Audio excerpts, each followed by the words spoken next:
Welcome to the Deep Dive. So today we're digging into something quite specific. It's a 2023 decree from the KPU, the Indonesian General Election Commission. That's right. And it's from the Secretary General, laying out technical guidelines, basically rules, for civil servant discipline. Exactly. Within the KPU itself. Right. At all the different levels, central, provincial, even down to the regency and city level. Mm-hmm. And it's important to remember this decree doesn't just stand alone.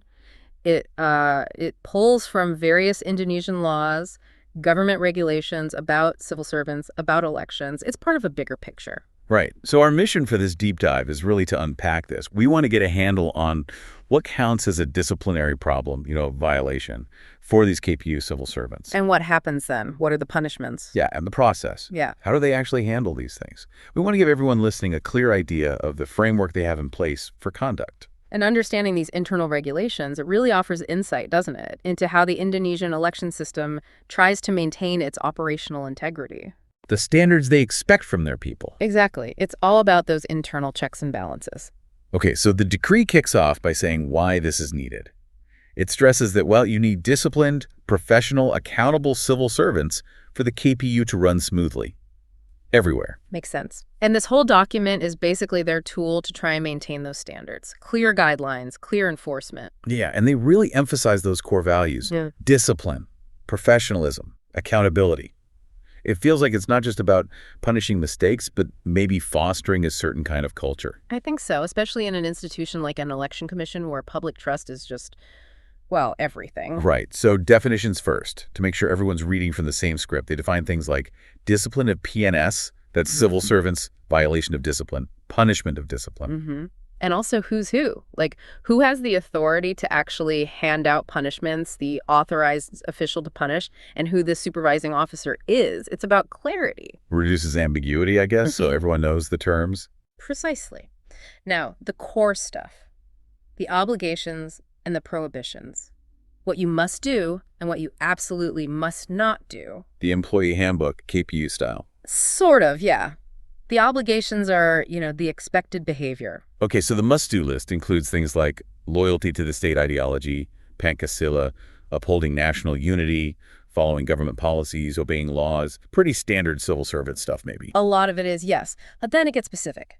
Perform duties with dedication, integrity, protect state secrets, be willing to serve anywhere in Indonesia. And this one's interesting for an election body. Refuse any gifts connected to your job unless it's your official income. Yeah, that gift rule is critical, isn't it? It's not just about avoiding, outright bribes. It's about perception, too, avoiding even the look of influence. Good point. Then the don't do this list, the prohibitions, it's quite long. It covers a lot of ground. Abuse of authority, acting as a go-between for personal gain using someone else's name, working for foreign countries without permission, misusing state property, illegal fees.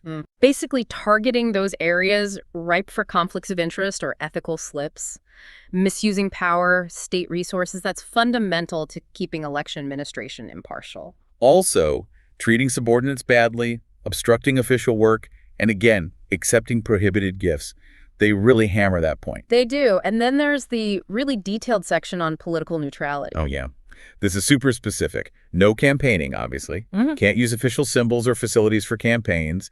Can't try to get other civil servants involved for a candidate.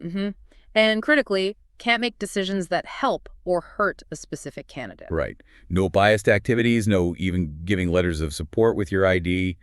They seem determined to keep KPU staff strictly neutral. You can almost see the history behind that, right? They're trying to close off every possible loophole where partiality could creep in. It shows a serious commitment to a level playing field. So what if someone does break these rules? The decree sets up a 3-tier punishment system: light, moderate, and severe. So the punishment fits the crime, so to speak. Exactly, a graduated response.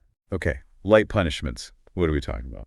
Things like a verbal reprimand, a written one, or a formal written statement saying they're not pleased. An example they give is unauthorized absence from work, like 3 days or maybe 4 to 6, up to 10 days in a year. Minor stuff that still impacts the unit. Got it. Then moderate.